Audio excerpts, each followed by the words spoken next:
राम राम प्यारे मित्रों, जागृति विन्यास अध्याय के भाग 3 में आप सबका हार्दिक स्वागत है। आगे की कथा इस प्रकार है। हनुमान जी ने कहा, जिस महिला को आप देख रहे हैं वह अनीता 849 है, अनीता 728 नहीं। वह घर से नंगे पांव आई थी क्योंकि वह विक्रय केंद्र में जाने से पहले एक मंदिर में जाना चाहती थी। हनुमान जी ने कहा, जिस महिला को आप देख रहे हैं वह अनीता 849 है, अनीता 728 नहीं। वह घर से नंगे पांव आई थी क्योंकि वह विक्रय केंद्र में जाने से पहले एक मंदिर में जाना चाहती थी। उसके माथे पर लाल तिलक उस मंदिर के पुजारी ने लगाया है।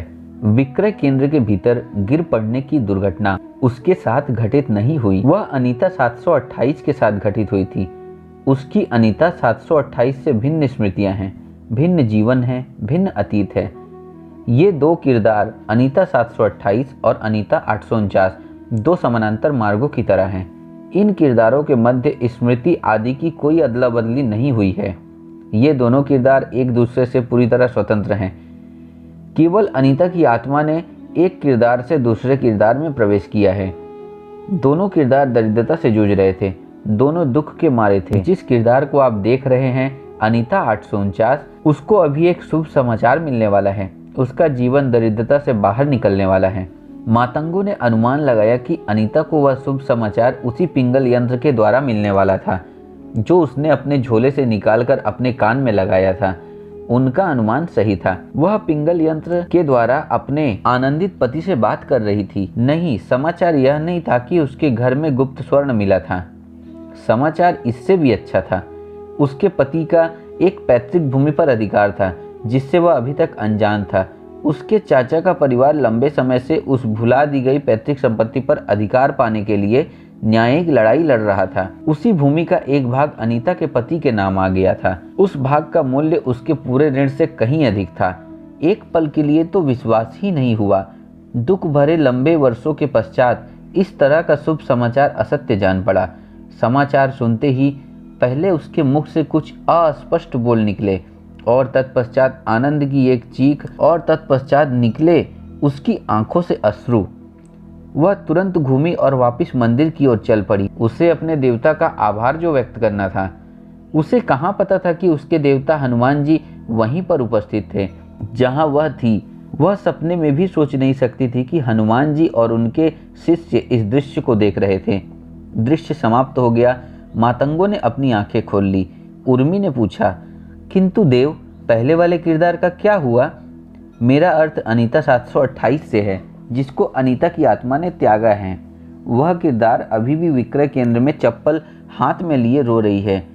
क्या आप उसे देखना चाहोगे? हनुमान जी बोले। परंतु अब उस किरदार में आत्मा नहीं है देव। अनीता की आत्मा तो अब अनीता 849 किरदार में है, उर्मी ने भ्रमित स्वर में कहा। आत्माओं की कमी नहीं है। अभिशप्त आत्माओं के झुंड खाली देहों में प्रवेश करने की बाट जोहते रहते हैं, हनुमान जी ने कहा।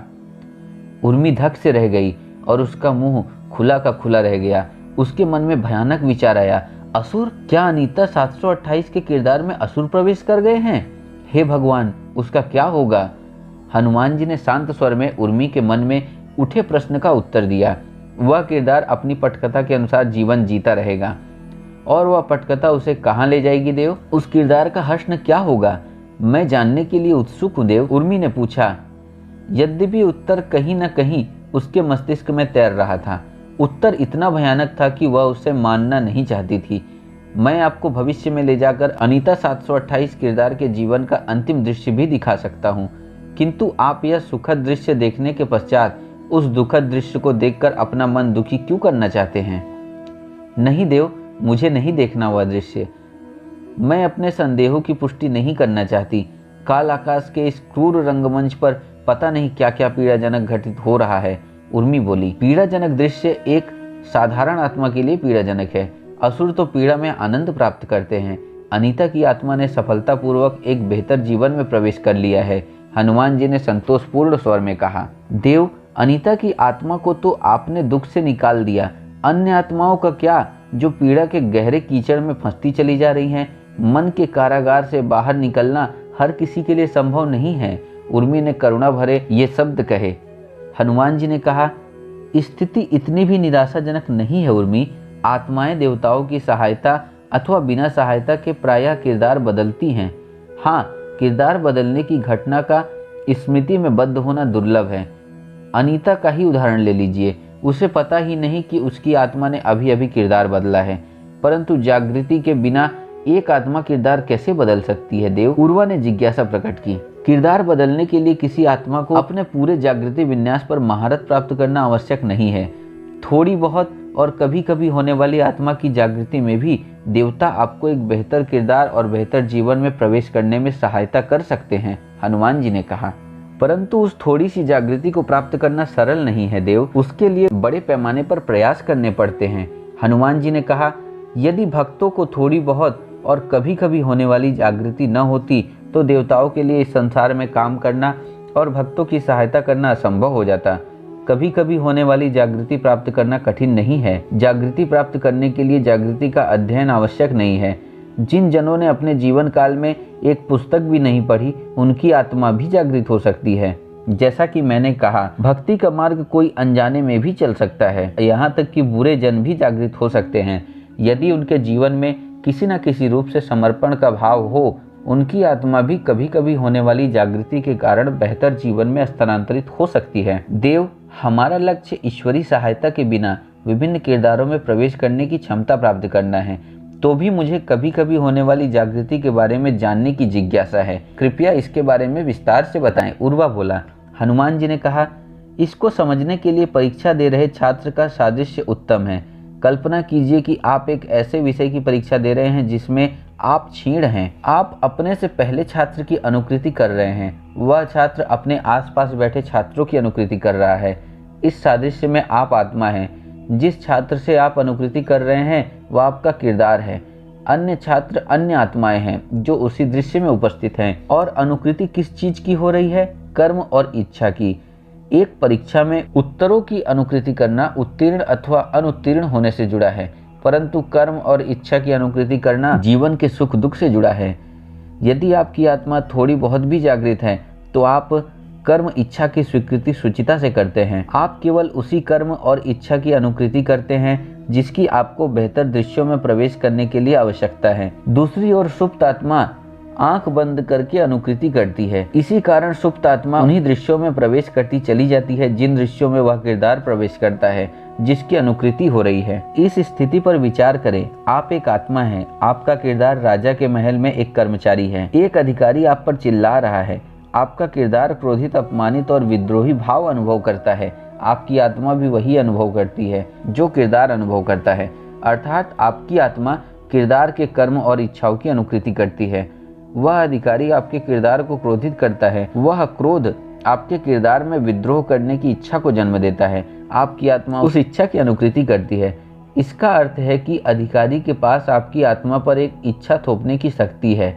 आपकी आत्मा इस शक्ति को कैसे निष्प्रभावी कर सकती है? आपकी आत्मा अधिकारी के प्रभाव से कैसे मुक्त हो सकती है? यह सरल है। आपकी आत्मा को किरदार से अलग हो जाना चाहिए। यदि आपका किरदार उस अधिकारी पर चिल्लाना चाहता है तो चिल्लाने दें। आप एक आत्मा हो। आप केवल साक्षी हो। आप केवल देखते रहते हो कि आपके किरदार के साथ क्या हो रहा है। उस अधिकारी द्वारा आपके किरदार पर चिल्लाना और तत्पश्चात आपके किरदार का वापस उस अधिकारी पर चिल्लाना किरदार की पटकथा का भाग है। आपकी आत्मा के ऊपर उस पटकथा के अनुसार यात्रा करने का प्रतिबंध नहीं है। यदि आपकी आत्मा अर्थात आप इस दृश्य में अपने किरदार के साथ जुड़े रहेंगे तो अधिकारी की आत्मा आपको संक्रमित कर देगी। किसी रोग का संक्रमण नहीं, अपितु उससे भी बुरा संक्रमण, बुरे कर्मों का संक्रमण। अधिकारी द्वारा चिल्लाए जाने पर यदि आपका किरदार प्रतिक्रिया दे रहा है तो देने दें। उस प्रतिक्रिया से अपनी आत्मा को अलग रखें।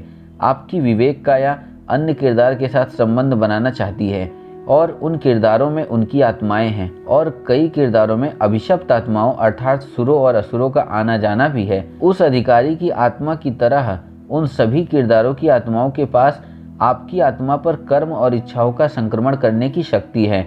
यदि आप उस संक्रमण से बचे रहे तो आप बेहतर से बेहतर जीवन में स्थानांतरित होते रहेंगे। यदि सभी आत्माओं से स्वयं को संक्रमित होने से नहीं बचा सकते तो कम से कम उन आत्माओं से स्वयं को अवश्य बचाइए जिनके पास आपका एक पक्षीय रिश्ता है। एक अच्छे व्यक्ति और एक बुरे व्यक्ति के बीच कोई भी मिलन भावनात्मक रूप से एक पक्षी ही होता है। बुरा व्यक्ति उतना भावनात्मक नहीं होता जितना कि एक भला व्यक्ति होता है। बुरे व्यक्ति यांत्रिक रूप से चिल्लाते हैं बिना किसी भावना के।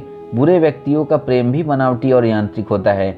भले जन ही वास्तविक भावनाओं में बहते हैं और बुरे जनों के बुरे कर्मों से संक्रमित हो जाते हैं। परिणाम स्वरूप भले जन दुख झेलते हैं और बुरे जन विलासिता का आनंद लेते हैं।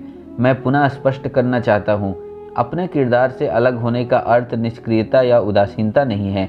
आपका किरदार प्रतिक्रिया देता है या नहीं देता, वह किरदार का मन निर्धारण करेगा।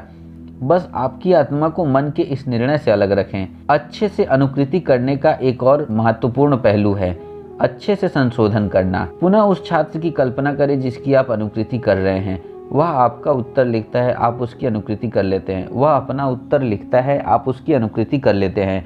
परंतु फिर वह छात्र अपने उत्तर को संशोधित कर लेता है। पहली बार अनुकृति करना पर्याप्त नहीं है।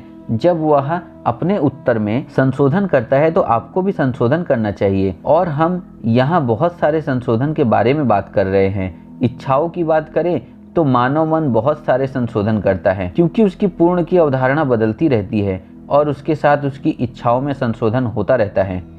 आपके मन के लिए तो इच्छाएं केवल विचार हैं। उन विचारों को ग्रहण करना और त्यागना श्वास लेने की प्रक्रिया की तरह है।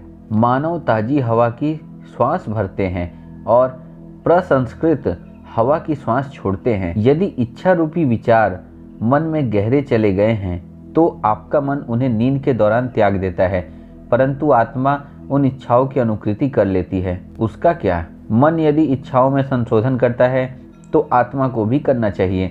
मन यदि इच्छाओं का त्याग करता है तो आत्मा को भी करना चाहिए। जब मन सो जाता है तो आत्मा स्वप्नलोक में उन इच्छाओं को त्यागने के लिए जाती है जिन्हें मन पहले ही त्याग चुका है। एक आत्मा के लिए यह उतना सरल नहीं है जितना मन के लिए है। आत्मा के लिए इच्छाएं केवल विचार नहीं है। आत्मा को स्वप्नलोक में उपस्थित किरदारों के साथ जुड़कर उन इच्छाओं को जीना पड़ता है। ऐसा करने के लिए आत्मा का जागृत होना आवश्यक नहीं है। ऐसा हर मानव की आत्मा प्रत्येक रात्रि करती है। क्यों? किरदार के प्रति अपने जुड़ाव के कारण। एक साधारण मनुष्य की आत्मा एक ही किरदार के साथ जुड़े रहना चाहती है। यदि वह उस किरदार द्वारा त्यागी जा चुकी इच्छाओं को त्याग न करे तो उसके लिए उस किरदार के साथ जुड़े रहना असंभव हो जाएगा। तो जहाँ तक इच्छाओं की बात है, आपकी आत्मा मन की अनुकृति भी कर लेती है और अनुकृत इच्छाओं का संशोधन भी। परंतु कर्मों का क्या? यदि आपके किरदार ने किसी को हानि पहुंचाई है तो आवश्यक नहीं है कि उसे भी हानि पहुंचे। आपके किरदार द्वारा किए गए कार्यों का कई कारणों से परिणाम नहीं मिलता है, परंतु आपकी आत्मा उन कार्यों की अनुकृति करते हुए अपने ऊपर कर्म की प्रकाश पोटलियां लाद लेती है। उनका क्या? किरदार के कार्य निष्फल रहते हैं तो आत्मा को भी वे कर्म त्यागने पड़ते हैं, परंतु कैसे?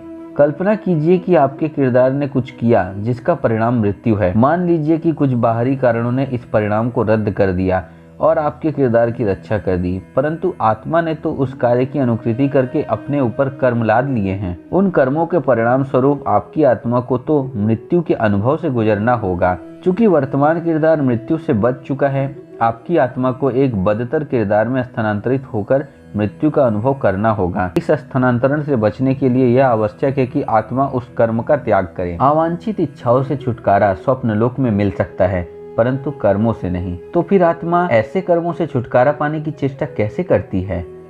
सुप्त और अज्ञानी आत्माएं ऐसे कर्मों को उन आत्माओं पर लादने की चेष्टा करती हैं जिनसे वे जुड़ी हुई हैं।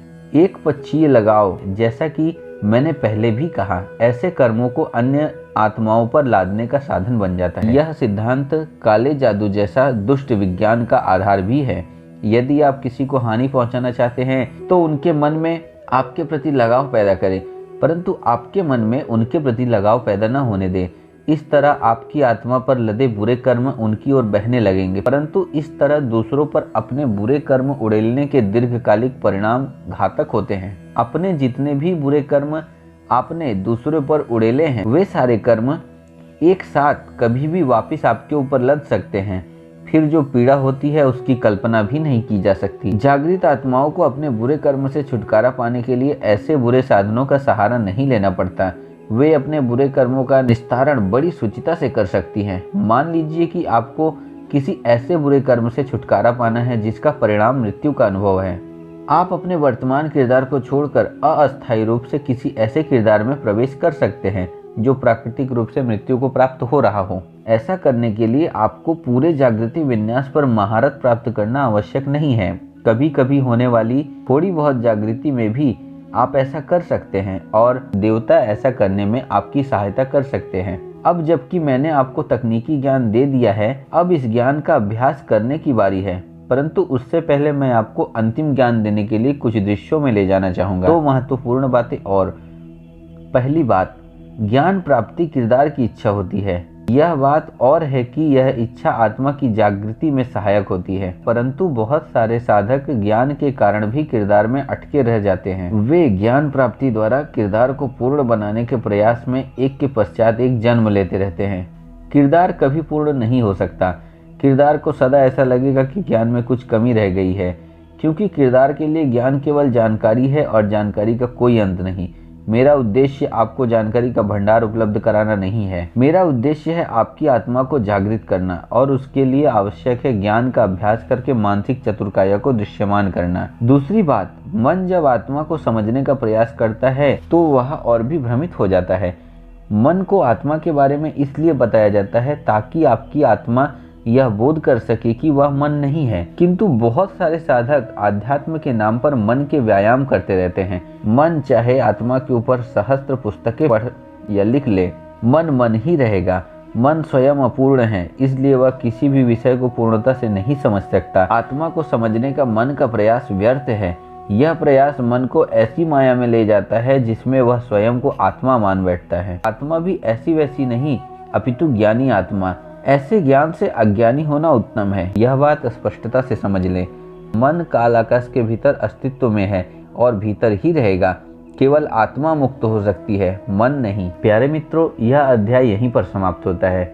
मित्रों, आप मेरे चैनल को सब्सक्राइब करें और ज़्यादा से ज़्यादा वीडियोस को लाइक करें और इस दिव्य ज्ञान को लोगों तक पहुँचाने में सहायता करें। आज के लिए आज्ञा चाहता हूँ। फिर मिलते हैं अगले अध्याय यानी कि अध्याय 12 निरंतरता में, और यही अध्याय इस पुस्तक का आखिरी अध्याय है। हरे राम राम राम हरे हरे, हरे कृष्ण कृष्ण कृष्ण हरे हरे।